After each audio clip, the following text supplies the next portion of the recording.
When Walther unveiled the Q5 steel frame, it was revolutionary. Now, over the years, the competition has caught up, and Walther's answer to that is the PDP steel frame. Is it an evolution or revolution? In this video, I review the PDP match steel frame.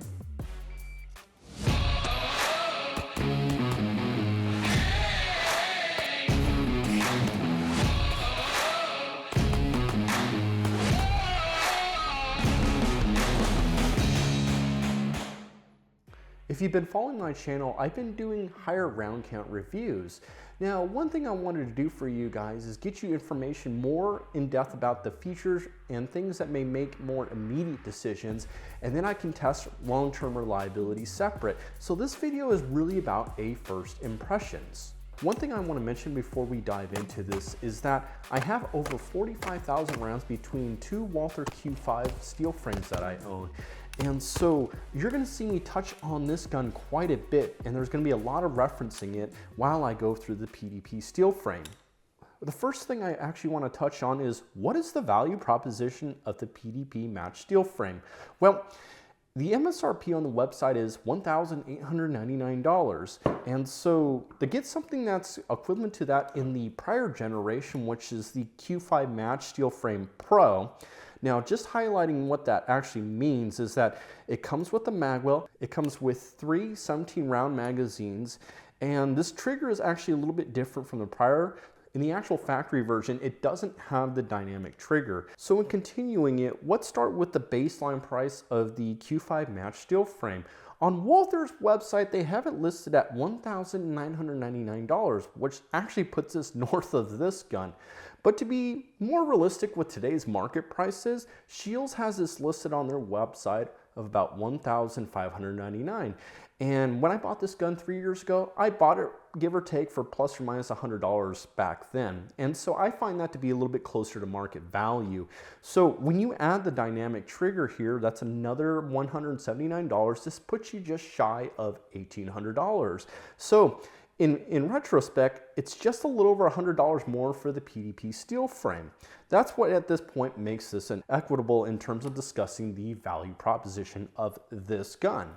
Add a little bit of inflation in there, and I think that's how Walther determined this is where they were going to land with it. So you are getting an updated version, but the question I want to kind of dive into with this is it an evolution or a revolution from the Q5 match steel frame? Now, my initial impression of this gun is that visually on its side right here, it actually looks just a little bit nicer than the Q5 match steel frame. Looking at it, you know immediately that you are getting a premium firearm. Now, let's kind of just dive into it as we move around it. So the biggest thing I notice is the change in ergonomics for this gun. Now, let's touch on what's different from that perspective. Well, if you look in the grip length, it's actually longer when you actually look at the back of it. And if you see that right there, it's a good probably 1/4 inch or so when you put them side by side. So Walther already is on the right track with guys that have maybe bigger hands such as myself, because the challenge I had with this gun, especially if I ran this in USPSA carry optic, is I'd have to remove this magwell. The challenge with that is I'd have a little bit of meat on my hand left over, and I'd end up pinching the bottom side of my palm quite a bit trying to do reloads. And so Walther answered that call by extending the whole entire frame, not just the magwell, but the frame itself. With the Q5 match, it's hard to see it in here, but one thing I noticed was that the beveling was different here. Now, this is important because this was kind of a big complaint for a lot of people out there. The challenge with that is when you want to get your grip, let's say up to here and against the side or anything like that, well, it was actually really hard to do, especially for my size hands. And so what I end up doing is kind of putting my thumb off to the side, and I kind of had to verify that in old videos of me shooting this, that my thumb was just kind of inherently out there. Now, this thumb isn't really doing anything, but what's important to pay attention to is how much pressure I have under the tang here. Now, when we bring in the PDP steel frame, I'm easily able to get my full grip in there, and that made a big difference in the shooting experience. The beaver tail itself is just a tad shorter, But what's noticeable is the amount of beveling they put on the side here to give it a wider profile so I can get up and underneath this gun a lot easier and with a more natural grip. So let's talk about the trigger. Now, a side note, this is why I like to do long-term reviews, because sometimes guns need a break-in. And what I've learned is they don't exactly pull what they advertise, but I'm happy to say with the Walther, you get to that wall and you just punch it right through for a 4.5 pound break as advertised. And the reset on it is incredible. Just pull it out right to there and break. There's just a tad bit of creep in here, and I'm right on the wall, and I like how it's at 90 degrees there, and I'll break it just a touch. Probably hard to see on camera, but you get right back out there on a short reset, that's it, and boom.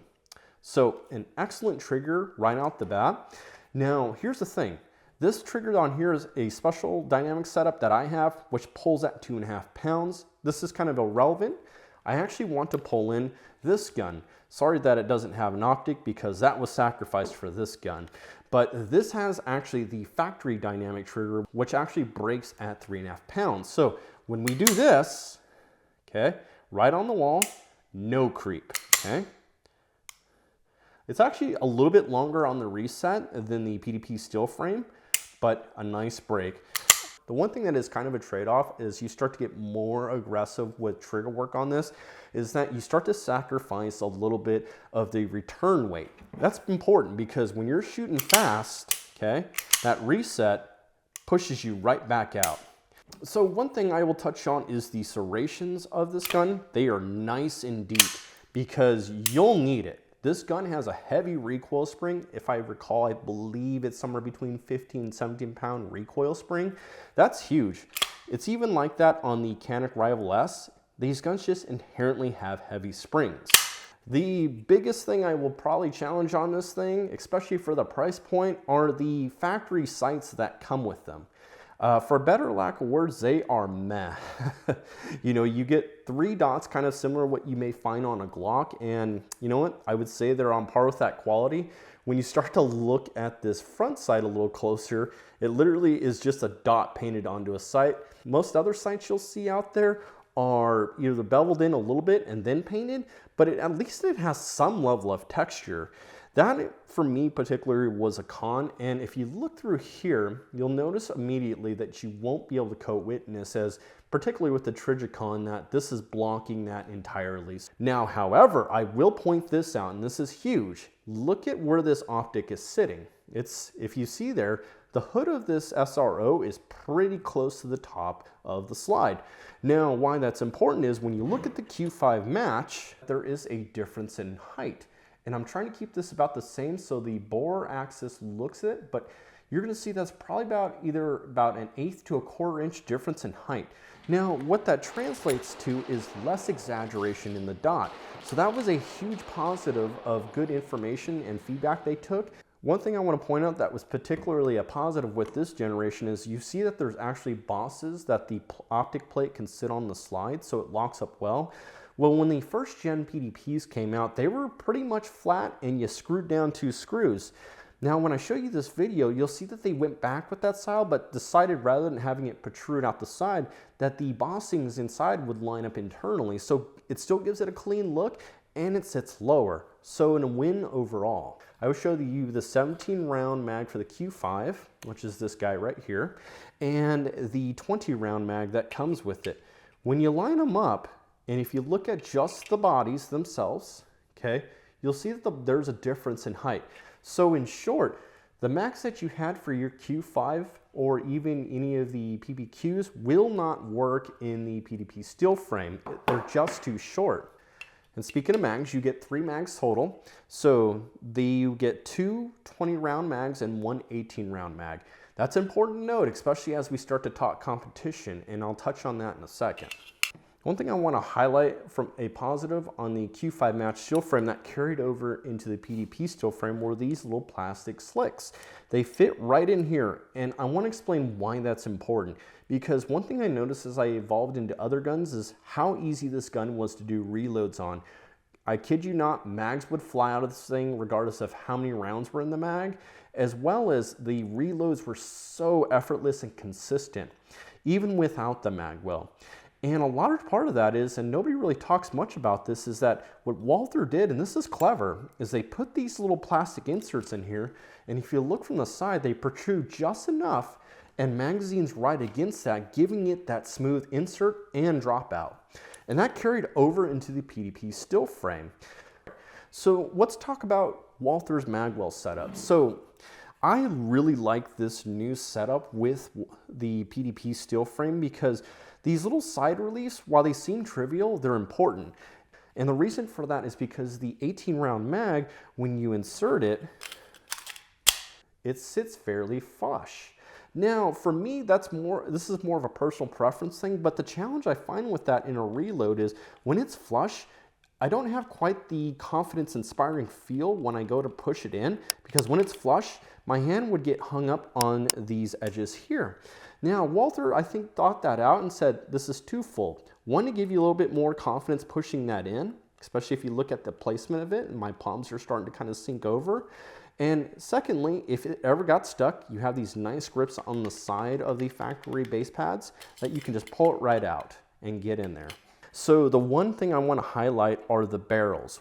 This is the PDP steel frame and this is the Q5 match.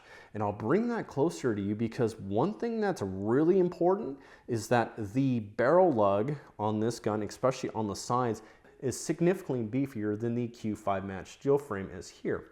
Now, why I point that out is because this particular gun, believe it or not, this is the 4th barrel I've had with just this gun.